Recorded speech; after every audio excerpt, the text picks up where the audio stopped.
جدهوك بروفيسور هاریکار دکتور اسعد علی راهنر پروژه نشتیمان بو هنرتنا برهمن جوتیاران لنویسنگاه سروک وزیر هرما کردستان لگل ما دنباش دکتور اسپاز و آمدبونا و ولاد بگرمیل سرهیل نبو گشتنا برهمن کردستان بوان هکوین و بگه اماراتو اردنجی کنگی دبوان بچاو چند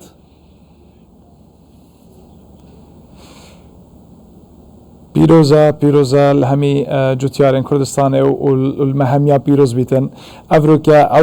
او زاروی بچی که ساوا یه مظلوم بوی کدشت چندین ولاتن دورو بر پر بکتنش برو بومن چاندنه و برو بومن کردستانه جه دلخوشیامه جه سرکفتنامه جه سرفرازیامه کابینانه هی کابینه کاش دل کار کرد بواره کشتو کالی داو چندین بواره دیدا بره وک بیاوه ما وک پیشه ما که کشتو کالی بصراحة جه دلخوشیامه همیایو تایبت خلکی بادینان کو مشای افروکه هنارا ما بچید سیوا ما بترکه دا بچید دریه ما بچید دیسانه که جی امد بحثی هنگیوین دهو که کن بله هلبت هنگیوین اکش برو بومن مین کشتو کالین سرکی بویا چندین جارا چندین مشوانا ماندیبونا که زور گوره بریاو زور خو ماندی که یو نگهشتینه ماندیبونا کدا دستن خو بله افروکه ام سپاسیا وان کساند کن اوین دست نبرداینو هر پش راز بوینو و هر کار کری بروژه که افرو هکر وان نخوار بیتو نگهشت بنه که افرو ام کرت واینه ام برایت واینه ام برازایت واینه بشین افرو که بچینه چندین ولاتا بسرفرازی و سروکی حکمت الگلمه و پیشخر ما بیتن که ام بشین وی برهمه و صایبر کفتی بین ولات قطر و پشتیب آنه یا خودی چند روژه که دیجی دو سه روژه که دی بری بدین اماراته دکتور جبلی بو هنگ بین بو برهمین دنجی چو ولاتا که دنیه نو هاتیا سرهیل بو کرینا برهمین کردستان دوی داویه ده؟ بله ما جبلي ام تايبت بحثي امارات وقطر بكين وفرنسا وسويد وديسانا كمال ولات نين يعني جرم افروكاجي ازل جال برزه كي كوم ببوم الجهه كي برنياس سبارت جربونا وهاتنا صار خطيب وبرهمه كيدي ولات السعوديه عربيه اوجي جهد الخشامه جبلي سيفي وهناري وهنجفيني صار برهمه كيدي صار خطا باشا دكتور تا بحثي مانديبونا هنگوانان کرد یکم جار افرو بفرمی هنگوین وان هاتا ببازار کرن نافخو دروی ولاد جی هنده سال بو وکی اود بیجن هنگوین وان نه ده هاتا ببازار کرن توشی که شیان دبون خسار دبون باشا خلال دناوا جوتیاران بگشتی هنگوانان بگشتی چی جبو کو او بکا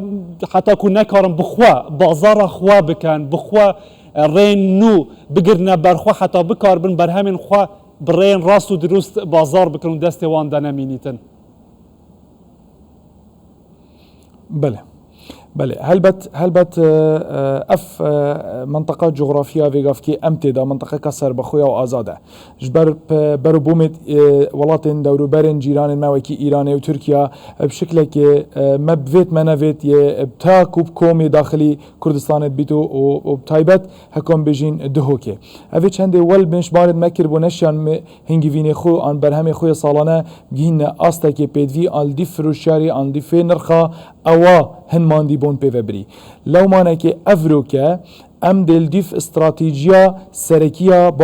بازار كرني چين استراتيجيا ما بازار كرنيا برينوكا ما چت گوته ما ناوا كبو مد گوته ديف بيدويه هنگوين هاتا فروتن الديف بيدويا كسن دهوكي ان بكره هنگوين بادينان افروکا امش وی خاله در باز بوینه و دوید امجی خو حاضر کین بو استاندارد جهانی که هواتا راماناوی چیه؟ راماناوی دوید امل دیف حز و خواز بچین حز و خواز چوانه اگر تا حز اختیار کر استراتیجی حزی وید تو دیف طامه و تسته و لاوینیه و تازه کرنا ویش هوازی وی هنگوینی بی الگلب کار اینانا بو چندین شیوازان نه بس بشکل کی ام شیوازه کی توی هنگوینی پیشکش کی کو پاکیتک بیت آن پاکیجک بیت فرکی بنمونه ام ازان